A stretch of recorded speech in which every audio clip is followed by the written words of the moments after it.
The mainstream media. I'm sure you've heard this phrase many times. It means something a bit different to everyone. It has a vague sort of definition to some. To universities, they're credible sources to cite in papers, well, at least at the undergraduate level. In certain countries like North Korea, it's a state-sponsored news vehicle. It only parrots what their dear leader wishes them to hear. To conspiracy theorists, it's a near insulting term defining a group of companies that all toe the same corporate line. Because of this, I wanted to give you some textbook definitions. Now, I know you're not stupid, so I'm just doing this so we're all on the same page. News. Newly received or noteworthy information, especially about recent or important events. Information not previously known to someone. Journalism. The activity or profession of writing for newspapers or magazines, or of broadcasting news on the radio or television. Media. The plural form of medium. The main means of mass communication, especially television, radio, newspapers, and the internet, regarded collectively. Mainstream media, a catch-all term referring to television networks, especially broadcast, newspapers, magazines, radio, and often the movie industry. It is so named because it is designed to appeal to as large an audience as possible, hence mainstream.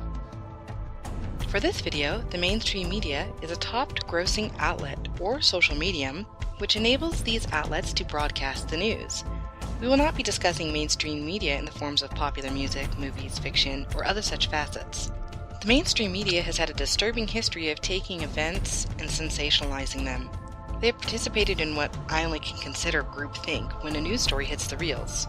Evidence of this can easily be seen on Conan O'Brien's segments in 2013. In these segments, he discloses several news outlets that say the same exact thing. Not reporting the same stories. They're saying the same exact thing. Let me show you.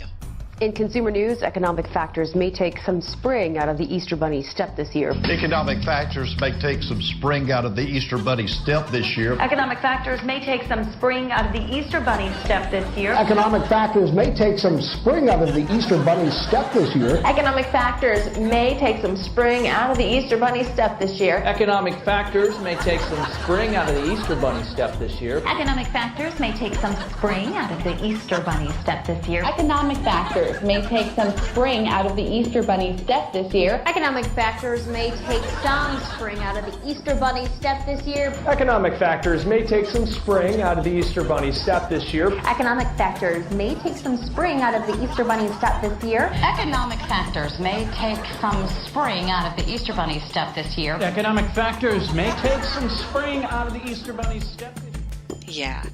This doesn't only make me take pause, it raises all sorts of red flags. This sort of reporting might be because most outlets get their stories from the same sources. In fact, most mainstream media companies are owned by a handful of major corporations, 6 in the United States. They're Comcast, News Corp, Disney, Viacom, Time Warner, and CBS. While this in itself isn't news, I wonder if sometimes even I understand the gravity of what this means. To me, this means there's just 6 sources of news out there that reach most people. And as we just saw, these news sources can parrot one another. And sure, that headline, it was a bit silly. I mean, it's the Easter Bunny for crying out loud. But what happens when they start parroting things that really impact us? Intelligence gathered by this and other governments leaves no doubt that the Iraqi regime continues to possess and conceal some of the most lethal weapons ever devised. The news is supposed to bring us up-to-date and accurate information, and it's supposed to keep people like this in check. They eventually did come out and reveal the lies, but before that, they all had the same headlines. As Frontline states, the headlines that challenged this main narrative were played as quietly as a lullaby. It's sort of like the news media has gone on easy mode. Simultaneously, something equally shameful and completely opposite is happening. There's some sort of frantic rush to get out information as soon as possible. This may be due to the decline of employment and the decline in revenue for the traditional forms of media. And this frantic grab for information may also be what happens when the anchors don't have time to get a scripted teleprompter story to recite. Since the internet and the boom of social media, these avenues have become more mainstream than the mainstream. So these mainstream agencies are frantic trying to get every report and any detail they can in a story. They really don't care if it's right or not. These inconsistencies are so prevalent that even President Obama took pot shots at the mainstream media. I know CNN has taken some knocks lately, but the fact is I admire their commitment to cover all sides of a story, just in case one of them happens to be accurate. And I know there are a lot of videos going around, like about Sandy Hook, Chris Dorner, the Boston bombing, or the Aurora shooting. And I admit, some of these give compelling evidence to take a closer look to the actual events themselves. But this is not what this video is going to cover. I have no time to cover the complex webs and topics that other videos do. Instead, I want to look at the mainstream media's behavior during these events. So here's some of the things I'm talking about. Chris Dorner, the motives, the victims, the suspect, the location, the standoff, the vehicle, the mental state, and the eventual death of Chris Dorner had all conflicting reports from every single reporting news agency. The Boston bombing, the location, the race, and the identities of the suspects themselves, the connection with the suspects to the federal government, the connections with the suspects to the terrorist cells, the religion of the suspects, the occupations of the suspects, and there were so many facts that changed at such an alarming rate, it was so difficult to keep up. No one took time to pause or try to report what happened. They appeared more concerned with simply reporting anything than reporting the news. The Aurora shooting. The number of suspects, where the suspect was found, which theater the shooting happened in, the location, the entrance of the shooter, the victims, the weapons used, the mental state of the shooter, and the timeline are all different. That just depends on which news source you're looking at. Sandy Hook. We had so many conflicting stories that the mainstream media should have been ashamed. They should be ashamed. The number of shooters, the aerial pictures of which school they were looking at, the type of weapons, the number of shots fired, the location of children who escaped, the stories of the survivors, and also the timeline were all horribly mismanaged.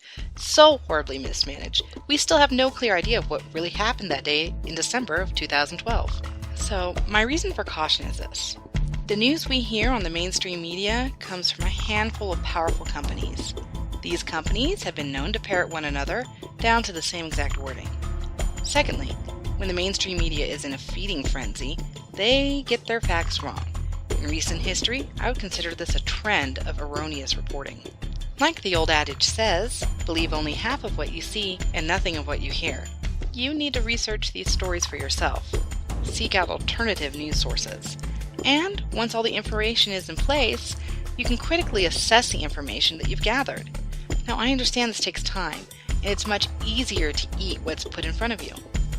We all have busy lives, and at times we have so much information to pick through it's mind-numbing. No, I mean literally mind-numbing. No one expects you to know everything about everything. So my advice is to pick and choose the issues that are the most important to you. These things that impact you or your family and your way of life. Being informed is one of the most effective weapons that you can have against the people who would endanger those things.